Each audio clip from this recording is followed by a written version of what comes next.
भारत की राजनीति में एक बड़ा नाम, एक तेज तर्रार नेता के तौर पर जानी जाती रही हैं हस्तशिल्प और कला की विशेषज्ञ। और दिल्ली में जो दिल्ली हाट आप देखते हैं उसे अस्तित्व में लाने का श्रेय अगर किसी को जाता है तो है जया जेटली जी।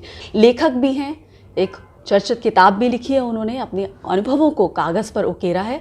जानने की कोशिश करते हैं उनके राजनीतिक सफ़र पर, हस्तशिल्प पर और भविष्य में महिलाओं की राजनीति में भागीदारी पर उनकी क्या सोच है। बहुत बहुत स्वागत है जया जेटली जी हमारे कार्यक्रम में। धन्यवाद पूर्णिमा जी। जया जेटली जी, हम देखते हैं कि जब राजनीति में महिलाओं की हम बात करते हैं तो शायद बहुत ही कम महिलाएं होंगी जो पॉलिटिशियन भी है और जिन्होंने किताब भी लिखी है। तो ये ख्याल कैसे आया? वैसे जो समाजवादी आंदोलन या समाजवादी जो विचारधारा है उसमें जो पुराने लोग थे, जेपी से लेके राम मनोहर लोहिया, मधु लिमाय, सब लोग लेखक भी थे और बहुत आंदोलन भी करते थे, राजनीति भी करते थे, चुनाव भी लड़ते थे जी। तो ये तो एक आदत है समाजवादियों का। और पुराने ज़माने में नेहरू जी भी जब जेल में बैठ के भी लिखते थे, तो लिखने की परंपरा अब कई तरह से छूट रहा है। एक तो मैं समझती हूँ क्योंकि जातिवाद की राजनीति जब उभर के आई दोबारा, तो उसमें जात के अनुसार आप जीत सकते हो, ये ज़रूरी नहीं है कि आप विचारधारा का किताब प्रकाशित करें या कोई लेख लिखें जी। बहुत कम लोग आजकल करते हैं। सुरेंद्र मोहन जी शायद आखिरी व्यक्ति थे जो लिखते ही रहते थे। तो ये एक आदत भी छूट गया और आजकल लोग ज़्यादा पढ़ना भी नहीं चाहते हैं। अब तो टीवी में बयान की जगह, लंबी भाषण की जगह एक बाइट काफ़ी होता है जी। या फिर लोग कंप्यूटर में जो लिखना है लिख देते हैं और एक बटन दबा के वो मिटा भी सकते हैं। तो किताब के जो परंपरा है किताब लिखने की वो बहुत कम हो गई है और राजनीति में खासकर लोग लिखने के लिए समय नहीं निकालते हैं। जी, राजनीति में लोग लिखने के लिए अब समय नहीं निकालते हैं और महिलाओं का लिखना और जो नेता हैं, जो पॉलिटिशियन हैं, उनका लिखना एक तरह से दुर्लभ ही माना जाता है। आपने समाजवाद की बात की, तो जब हम जो पार्टियां खुद को समाजवादी कहती हैं और मौजूदा दौर में हैं, वो अब कितनी समाजवादी रह गई हैं, ये आपसे जानने की कोशिश करेंगे। अब बिल्कुल नहीं। समाजवाद के दो चीज़ होती है, एक तो समाज में समानता जी और सादगी वाले जीवन जी और परिवारवाद से दूर रहना जी। अब ये तीनों चीज़ मुझे बहुत कम दिखता है, ना के बराबर जी। अब जो साधारण सादगी वाली ज़िंदगी जी रहे हैं वो कहीं नाम ही नहीं आता। वो अभी भी है, पुराने कुर्ता पजामा पहन के आंदोलन करते रहेंगे, भाषण देते रहेंगे, अलग अलग मंच पे जाते रहेंगे और देश भर घूमेंगे, ऐसे लोग हैं। लेकिन वैसे लोग कुछ पार्टी से दूर हो गए हैं, अपने अपने बातों को चलाते हैं और उनको कोई महत्व नहीं देता। ये भी है, जो मीडिया लोगों को ऊपर उठाएंगे आज उन्हीं को उसी काम से गिरा भी देते हैं जी। कहेंगे कि ये साधारण आदमी है तो इनका कोई खबर ही नहीं बनता, और साधारण आदमी का प्रशंसा भी करेंगे, लेकिन असली साधारण आदमी का प्रचार, एक जो पॉजिटिव प्रचार है वो करेंगे नहीं जी। तो मीडिया का भी एक आदत है और लोगों की भी है कि जो असली समाजवादी है वो मीडिया के पीछे भी नहीं भागते जी। उनको चाहिए कि भीड़ जुटें और उनकी भाषण सुने जी। ये आदत है। तो यहाँ ये छोटे छोटे गांव में होता है, शहरों में होता है, तो उसका नज़रअंदाज हो जाता है। जी, जैसे हम समाजवाद की बात कर रहे थे, तो जो खुद को समाजवादी पार्टियां कहती हैं उनमें क्या एक व्यक्तिवाद नहीं आ गया है कि वो एक ही व्यक्ति पर फोकस हैं और लोकतंत्र की, उनमें आंतरिक लोकतंत्र की कमी दिखती है? बिल्कुल, मैं कह ही रही हूँ, ये जो महागठबंधन बना है इन्हीं लोगों का जी, इसका एक एक को चुन के देखिए, कहीं उनके पार्टी के अंदर लोकतंत्र है ही नहीं जी। नेता जो बोले वो ही सब लोग सर झुका के करे जी। और कोई किसी को भी रखना है साथ में तो अपने रिश्तेदार, ममता बनर्जी भी वैसे ही है, उनके बगल में कोई बड़े नेता या उनके पार्लियामेंट में जो लोग हैं उनकी बात सुनकर ही चलते हैं।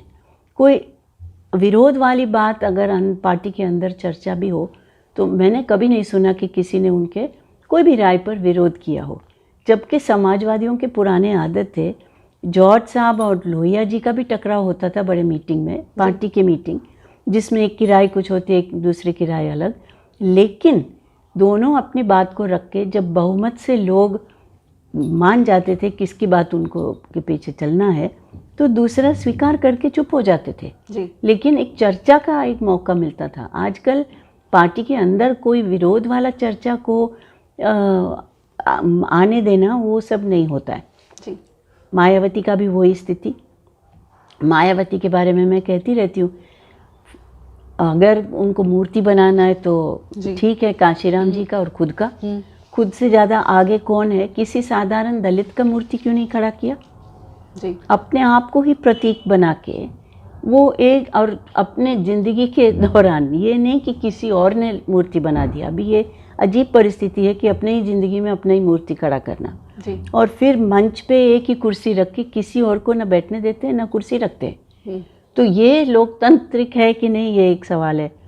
और जितने और समाजवादी है, लालू जी का आप पार्टी देखिए या मुलायम सिंह जी का, सारे परिवार से घिरे हुए हैं। चाहे परिवार आपस में लड़े आज और कल साथ में आ जाएं, तो सारा जातिवाद और परिवारवाद को लेकर है। ये कोई भी समाजवादी परंपरा है ही नहीं। जी।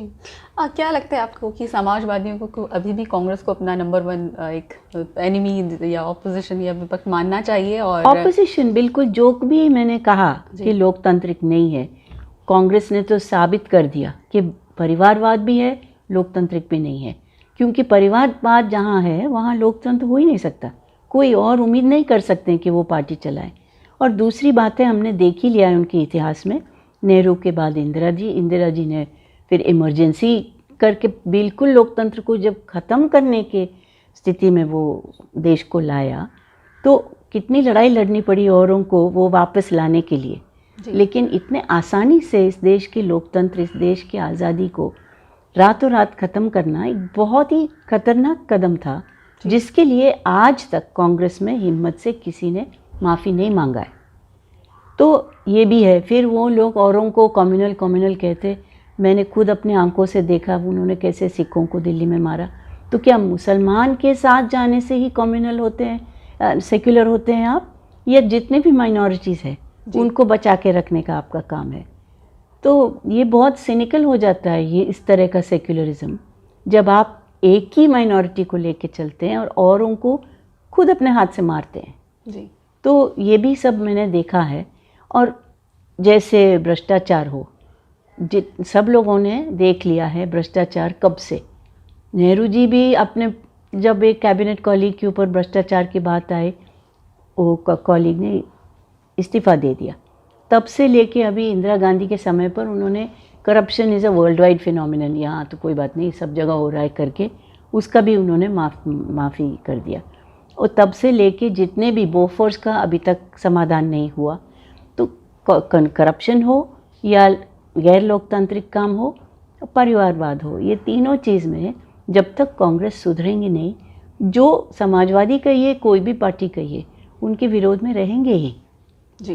तो कांग्रेस ने जो कुछ किया वो समाजवाद की विचारधारा के एकदम खिलाफ है। तो ऐसे में क्या आपको लगता है कि समाजवादी विचारधारा से जो लोग इत्तेफाक रखते हैं उनको चाहे बीजेपी हो या एनडीए हो, उससे हाथ मिलाने में संकोच नहीं करना चाहिए?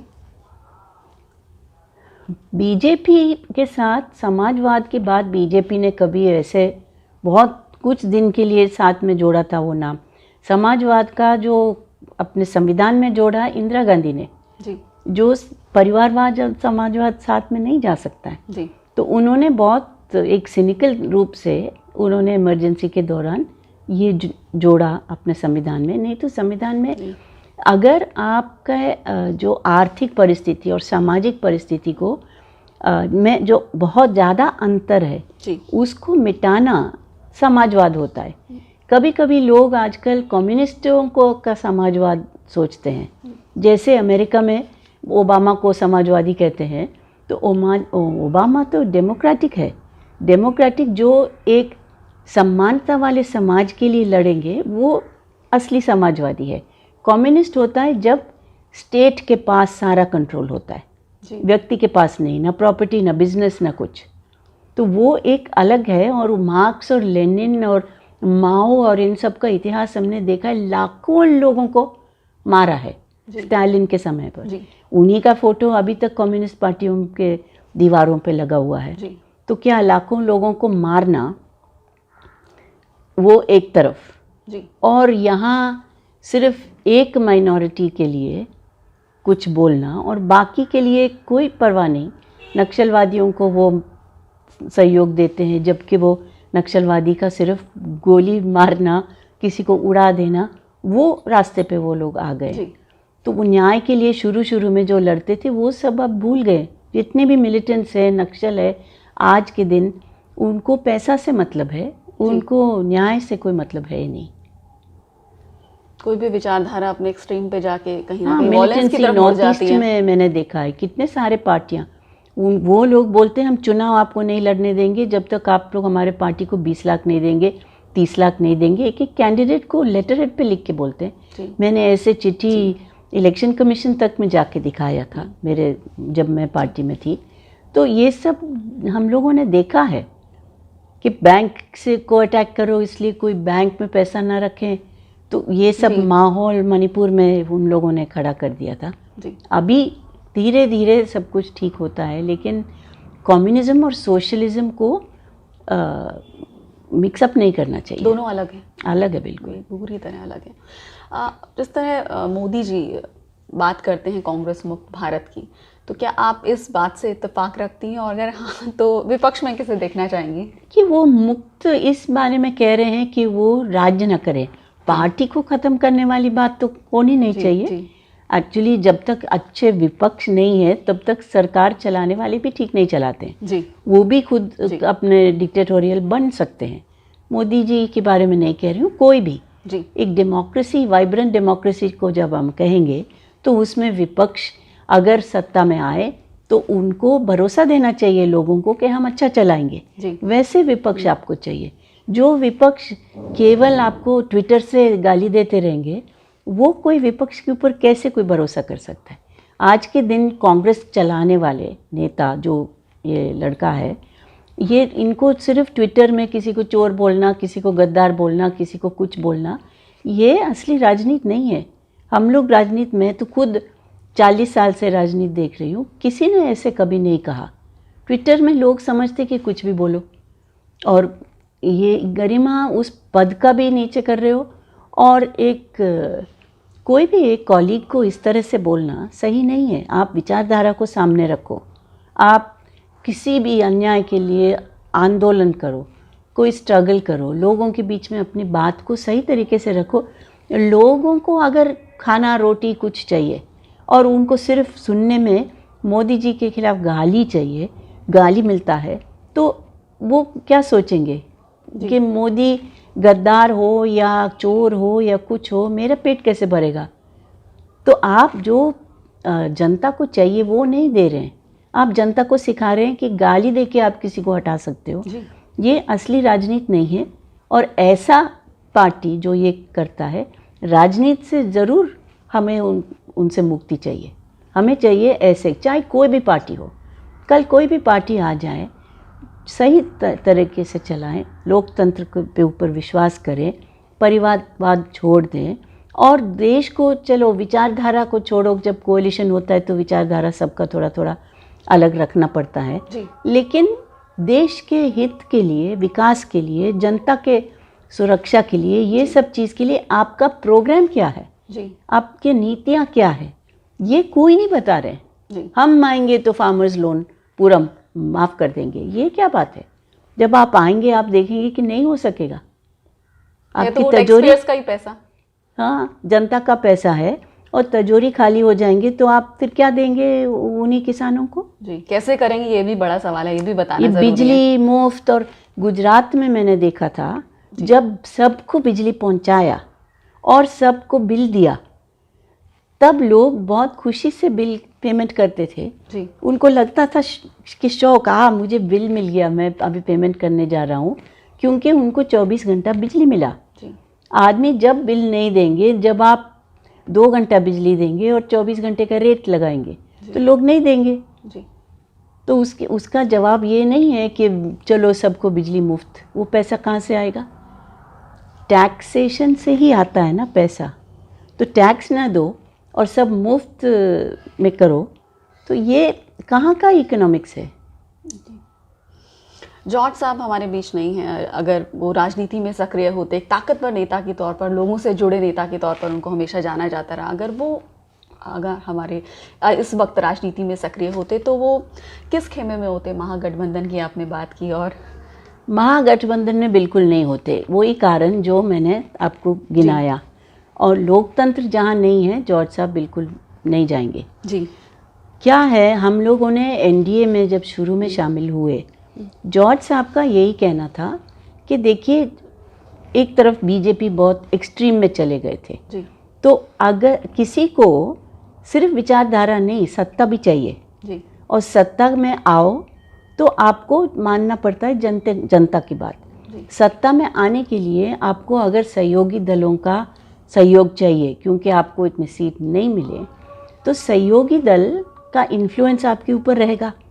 तो जॉर्ज साहब ने यही कहा कि जो एक्सट्रीम पोजीशन से मॉडरेट पोजीशन में लाने के लिए हम लोग साथ में रहेंगे, तो उनको मॉडरेट होना ही पड़ेगा जी। तो एनडीए, अटल जी के एनडीए में यही तय हुआ था कि धारा 370, राम मंदिर की बात और यूनिफॉर्म सिविल कोड, ये थोड़ा पेचीदा मामला है जिसमें समय चाहिए, कोर्ट का फैसला आने दो, लोगों के बीच लंबी चर्चा चलाकर ही तय होना चाहिए जी। एकदम से इसको कर डालो वाला सवाल नहीं है। देश को चलाना है तो सावधानी से चलाना पड़ता है।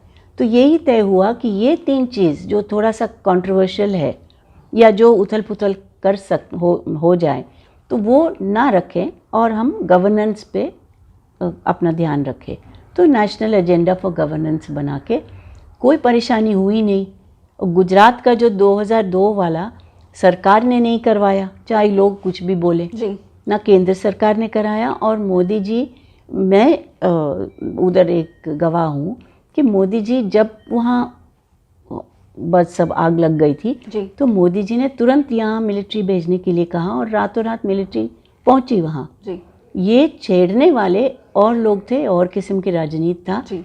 जो किसी न किसी दिन जब इतना कंट्रोवर्शियल और शार्प डिविजन्स केंद्र में ना हो या देश में ना हो, वो सच्चाई बाहर आएगी। हो सकता है 200 साल बाद, लेकिन आएगी ज़रूर जी। तो ये एक बात थी कि हम, और वो ग्रैहम स्टेन्स का कोई स्मगलर्स और कोई मिशनरीज़ के बीच की लड़ाई में वीएचपी बजरंग दल वाले नहीं थे। तो जॉर्ज साहब ने जाके देख भी लिया और उन्होंने जब बोला तो जो लोग अपने आप को सेक्युलर बोलते हैं और सब जी। हिंदू हो या नेशनलिस्ट हो, ऐसे लोगों को पसंद नहीं करते, वैसे लोगों ने जॉर्ज साहब को गाली दिया। अब सच ने जब उनको नहीं पसंद होता है तो गाली देना ये कोई राजनीति नहीं है, कोई सभ्यता नहीं है। लेकिन उसके अलावा बाकी जितना कारगिल के साथ लड़ाई को संभाला, पोखरण टेस्ट को संभाला, जितना भी सब कुछ, एक इंडिया शाइनिंग, चाहे किसी को नहीं अच्छा लगा हो, लेकिन वो एक समय था जहाँ नौजवान लोग जो इंडिया छोड़ के अमेरिका चले गए थे पढ़ाई के लिए, या तंग आ गया था कि इंडिया कुछ नहीं कर रहे मनमोहन सिंह के समय पर, तो लोग, या पहले जब उदास हो गए थे सब कि इंडिया का क्या होगा, कोई कुछ हो नहीं रहा है, कोई खुशी नहीं है, कोई कुछ तरक्की नहीं हो रही है, तो वो लोग वापस आने लग गए। और मैं बहुत नौजवानों से मिलती थी जो कहते थे कि अभी हम ये करेंगे, वो करेंगे, अपने देश के लिए ये करना है, वो करना है। वो एक इंडिया शाइनिंग फीलिंग था जिसको विपक्षी दलों ने नहीं माना या खुश नहीं हुआ। अगर मेरे देश चमक रहा है करके कोई बोले तो मुझे खुशी होनी चाहिए। ये बोले कि नहीं चमक रहा है, सड़ रहा है, ख़त्म हो रहा है, लोग गरीब है। गरीबी तो कैसे भी देश में, अमेरिका में भी इतना पैसा है, चीन में भी इतना पैसा है, लोग सड़क पे सोते ही है। रातों रात ये सब नहीं मिटता, खासकर बड़े आबादी वाले देशों में। और लोकतंत्र और आबादी ये दोनों हमारे हाथ में है, जिसको संभालना काफ़ी मुश्किल होता है। जी, आपने जॉर्ज साहब की बात की, बतौर रक्षा मंत्री जब वो थे तो भारत की छवि एक रक्षा के क्षेत्र में एक सशक्त राष्ट्र के तौर पे उभरी। हाल ही की जो घटनाएं, आतंकी घटनाएं हुई, अगर जॉर्ज साहब होते तो वो इनको, इस पूरी हालात को कैसे हैंडल करते? देखिए, वो मिलिट्री के ऊपर बहुत विश्वास करते थे और उनका बहुत बढ़िया टीम था। जसवंत सिंह अडवाणी जी, अटल जी और जॉर्ज साहब जी, और साथ में डॉक्टर कलाम भी थे, पोखरण के लिए कम से कम। लेकिन मिलिट्री को पूरी तरह से जॉर्ज साहब छूट देते थे कि कैसे उनका इक्विपमेंट अच्छा हो और कैसे उनके साथ रहकर उनको उत्साहित करें और कैसे उनको किसी भी चीज़ में परेशानी तकलीफ ना हो। अब ये एक रक्षा मंत्री करें और उसके साथ साथ एक बहुत मजबूत टीम जो top people of the government है, जो नाम मैंने लिया, उन लोगों के साथ बहुत अच्छी तरह से संभाला। और कई सारे वीडियो इंटरव्यूज़ मैं अभी देख रही हूँ उन दिनों का, जिसमें लोग उनसे पूछ रहे हैं कि इंटेलिजेंस फेलियर नहीं था क्या। अब इंटेलिजेंस फेलियर आपको तुरंत जब कुछ होता है जंगलों में, पहाड़ों में, तो आपको कोई ना कोई जो चलते फिरते बकरवाल है, गुज्जर है, वो ही देखेगा और आके बताएगा। आप ट्रूप्स को हर 2 इंच की दूरी में नहीं रख सकते जी। तो अगर विश्वास है उन लोगों के ऊपर के 27 साल तक हम लोगों ने पाकिस्तान से एग्रीमेंट किया था कि हम सारे बॉर्डर पे हम लोगों को पूरी तरह से कवर नहीं करेंगे, इधर हम हमला नहीं करेंगे जी। लेकिन उन्होंने वो जो एग्रीमेंट था वो पाकिस्तान ने तोड़ा और जो भी जवाब देना था, कारगिल में ऊंचाई पर पाकिस्तान थे, हम लोग नीचे थे, तब भी इतने हौसला से और बहादुरी से हम लोगों ने इसको संभाल के, हमने इंटरनेशनल डिप्लोमेसी भी चाहिए। आज के दिन के बारे में आप पूछें तो परिस्थिति, विश्व का परिस्थिति काफ़ी बदल गया है जी। चीन पूरी तरह से सामने आ गया पाकिस्तान के मदद में। अमेरिका पूरी तरह से हट रहे हैं पीछे कि हम विश्व में जो भी कहीं लड़ाई हो रहा हो हम इसमें हस्तक्षेप नहीं करेंगे। ये नहीं था परिस्थिति 2001 में जी। ट्रंप ही कुछ अलग आदमी निकला, चीन में कुछ अलग नज़र है, अमेरिका अफ़गानिस्तान से पीछे हट रहे हैं। तो जहाँ जियोपॉलिटिकल माहौल ऐसे हो जाता है तो डिप्लोमेसी भी आपको बहुत तरीके से चलाना पड़ेगा। और जैसे भारत में अभी कई लोग बोल रहे उनको मारो, उनको टोको, और जब ये मुझे समझ में नहीं आता लोग क्यों कश्मीरियों को टोक रहे हैं, जो बेचारे विद्यार्थी है इधर उधर या छोटा कोई दुकानदार हो, उनको क्यों टोक रहे हैं। मुझे ये बहुत दुख होता है क्योंकि मैं 25 साल कश्मीर में रही हूँ जी। उनके लोगों को जानती हूँ, उसका माहौल जानती हूँ। जो भी लोगों के अंदर ये सब हो रहा है कश्मीर में बदलाव, वो IS का काम है, वहाबीज़म का काम है, सऊदी अरेबिया से आया हुआ एक गंदा विचारधारा का काम है। ये कश्मीरियों का नहीं है। कश्मीरियों के ऊपर इसका असर पड़ रहा है, जैसे कभी कभी ब्रिटिश और कैनेडियन औरतों के ऊपर भी असर पड़ रहा है। वो वहाँ जाके किसी सीरियन से शादी करके बुर्का पहन के IS बोल के बच्चा पैदा करके फिर चाहते कि हम वापस आए अपने देश में, अब ये मुझे नहीं जच रहा है। ऐसे जब इन्फ्लुएंस इन लोगों का इतना गंदा है, पैसा देते हैं, 11 साल के बच्चों को पैसा दे के पत्थर फेंकवाते हैं। ये कश्मीरियों के दिल में बिल्कुल, मैं 1965 से लेके लेट 90s तक वहाँ रही हूँ, कश्मीरियों का दिल बहुत ही नॉन वायलेंट है जी। कोई, हम अपने घर का दरवाज़ा पे ताला भी नहीं लगाते थे, अलमारी का ताला नहीं, कोई एक चोर भी नहीं आता था जी। कोई एक दूसरे का हाथ उठाओ तो वो आए भाग जाते थे, कि कभी हाथ नहीं उठाते थे किसी के ऊपर। ये माहौल किसने बदला, कौन जिम्मेदार है? या तो केंद्र सरकार, कोई भी सरकार हो, या तो बाहर का इन्फ्लुएंस और पाकिस्तान, जिसको गला नहीं उतरता कि कश्मीर उनका है नहीं जी। भारत ने उनका देश को तोड़ा बांग्लादेश को बनाने की मदद में, तो उनको ये भी नहीं जच रहा है, तो वो चाहते हैं कि भारत को किसी तरह तोड़े जी। और उनका सहयोग में चीन बैठा है जियोपॉलिटिकल इन्फ्लुएंस के लिए, नहीं कि विचारधारा उनको पसंद आ रहा हो। मुसलमानों को, उइगुर लोगों को चीन में उनको बहुत सताया जा रहा है, तो मुसलमान से प्यार है वो नहीं है चीन। चीन देख रहे कि हमारी ताकत हम इस रीजन में कैसे चलाएं, जिस ताकत के लिए पाकिस्तान उपयोग में आता है जी। तो हमको ये सब समझना चाहिए, बल्कि कोई कश्मीरी विद्यार्थी कॉलेज में बैठे तो उनको जाके पिटाई करो। ये बहुत गलत माहौल अभी फैल रहा है, जिसके लिए मैं बहुत दुखी हूँ। कई लोग मेरे ऊपर चिल्लाते हैं कि आप कैसे बोल रहे हो, इस समय पर क्यों नहीं बोला, उस समय पर क्यों नहीं बोला, कश्मीरी पंडित को भगाया तो क्यों। मैं बोलती हूँ कि मैंने बोला, लेकिन तब ट्विटर नहीं था, सोशल मीडिया नहीं था, आपने सुना नहीं जी। तो ये लड़ाई लोग ट्विटर पे लड़ रहे हैं, बहुत, मुझे लगता है कि बहुत कावर्डली लड़ाई है जी। और भाषा का भी, और वो सारी भाषा भी सब बहुत ही गंदा हो गया। अभी तो मैं कुछ दिन के लिए देखती भी नहीं हूँ, क्योंकि लोगों को तमीज़ नहीं है कि किस उम्र के किस लोग से बात कर रहे हैं, अपना नाम छुपा देते हैं जी। और 4 लेटर वर्ड्स और क्या क्या गंदे गालियाँ। और मुझे लगता है कि इसका रिफ्लेक्शन पॉलिटिक्स में भी आ रहा है जी, जो नहीं होना चाहिए। पॉलिटिकल लीडर जी को लोगों को अच्छा बनने के लिए सिखाना चाहिए। जी, जैसे केजरीवाल जी ने भी दिल्ली में अभी जैसे कि वो पुलिस के ऊपर गाली दिया, या लो लेवल भाषा से आदमी नहीं उठता है। जी, आदमी को, हमारे बच्चों को हम सिखाते हैं कि ऐसे भाषा मत उपयोग करो, जी, तो फिर नेता जाके बड़े मंच पे खड़े होकर ऐसे भाषा उपयोग करेंगे तो क्या सिखा रहे हैं? हमारे देश को कैसे बेहतर बना रहे? राजनीति में भाषा का स्तर बहुत ही गिर गया है। बहुत ही गिर गया। और ये भाषण भी आजकल, पुराने ज़माने में 1-1.5-2 घंटा लोग भाषण देते हैं और लोग ऐसे बिना हिल के सुनते थे और प्रभावित होते थे। अभी कागज़ में लिख के पढ़ो या कुछ भी अनशंट बोलो, कोई मतलब ही नहीं है। बस 2 लोगों को हंसाओ, 3 लोगों को चिल्लाने दो, ख़त्म। जी, जॉर्ज साहब की हम बात कर रहे थे कि वो कैसा भी माहौल हो, लेकिन अलोकप्रिय बात कहने का भी उनमें साहस था। चाहे उन्होंने ऑपरेशन ब्लू स्टार का विरोध किया हो या फिर 84 के रॉयट्स का विरोध किया हो, लेकिन मौजूदा दौर में हम देखते हैं कि नेता एक ही तरह की बातें करते हैं। अलोकप्रिय बात कहने का साहस अभी किसी में नहीं है। देखिए, मैं मानती हूँ कि जैसे मोदी जी है जी, मोदी जी तो बहुत कुछ कहते हैं जो विपक्ष को पसंद नहीं है जी, तो मगर जनता को पसंद है, वो ही आजकल लोगों को जुटा सकते हैं।